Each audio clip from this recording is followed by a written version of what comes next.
Let's talk about John Gay. He was a poet and a playwright who looked at the London stage of his time and thought, you know what, this needs a serious shakeup. He's the guy who gave us an opera not about gods and heroes, but about thieves and beggars. Okay, so to really get his genius, you have to picture the scene.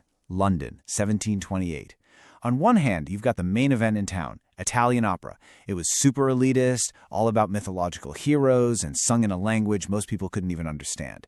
Totally disconnected from real life. And then, in walks the Beggar's Opera. This was something totally different. It was for everyone, the heroes were criminals and thieves, and the story was biting, relevant, and set right there in their own city. Right, so let's talk about his absolute masterpiece. The Beggar's Opera wasn't just some hit play. No way. It was a full-blown cultural phenomenon. It literally created a whole new genre and basically paved the road for the modern musical as we know it today. So how'd he do it? Well, he invented something called the ballad opera, and the concept was so simple but so brilliant. He combined spoken dialogue, in English mind you, with songs. But here's the kicker, the real stroke of genius. Instead of composing new, complex music, Gay just took the popular folk songs and pub tunes that everyone already knew and loved, and he wrote new, satirical lyrics for them. It was instantly accessible and just incredibly clever. So, what was the secret sauce that made this thing a smash hit? Well, for starters, you had a charming anti-hero, the highwayman McKeith, who you just couldn't help rooting for. The whole plot was this fascinating dive into the criminal underworld. But the real genius was how Gay used this seedy setting to totally satirize the government and expose the hypocrisy of the upper class. And he did it all with catchy tunes the audience was already humming on their way out of the theater. And this is the really crucial point. In Gay's world, the lines are completely blurred. He drew this direct, satirical line between the criminal kingpin on stage and the powerful prime minister in government, suggesting, hey, maybe they're just two sides of the same corrupt coin. The audience was left asking, are the thieves on stage really any more criminal than the politicians running the country? So who was the brilliant mind behind all of this revolutionary work? Let's take a minute and meet the man himself, John Gay.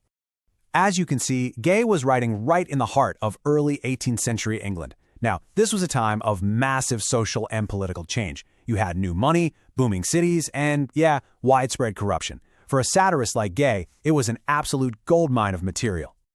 And that's exactly who he was. At his very core, Gay was a sharp social observer.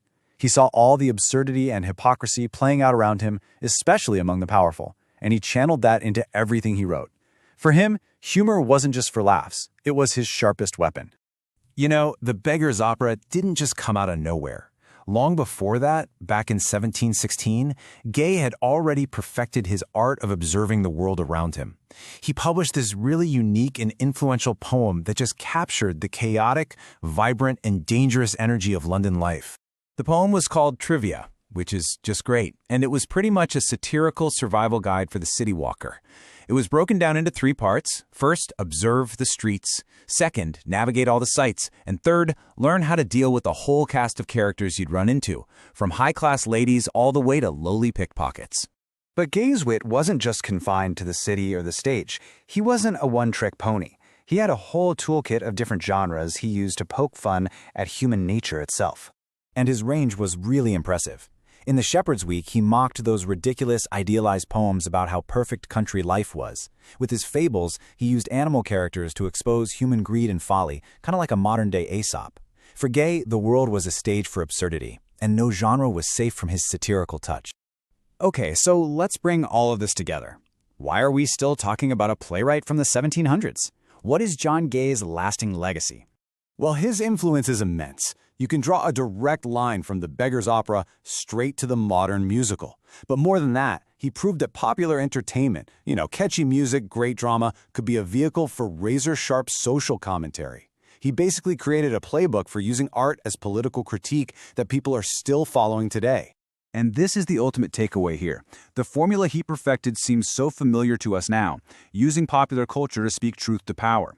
But it was John Gay who really made it work for the modern age.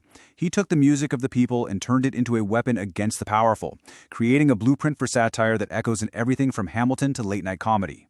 And all of that leaves us with a final, fascinating question. If John Gay were alive today, navigating our world of tech billionaires, reality TV stars, and political influencers, who would be the heroes and villains of his next great ballad opera? What parts of our modern world would he put on stage for all of us to laugh at? It's fun to think about.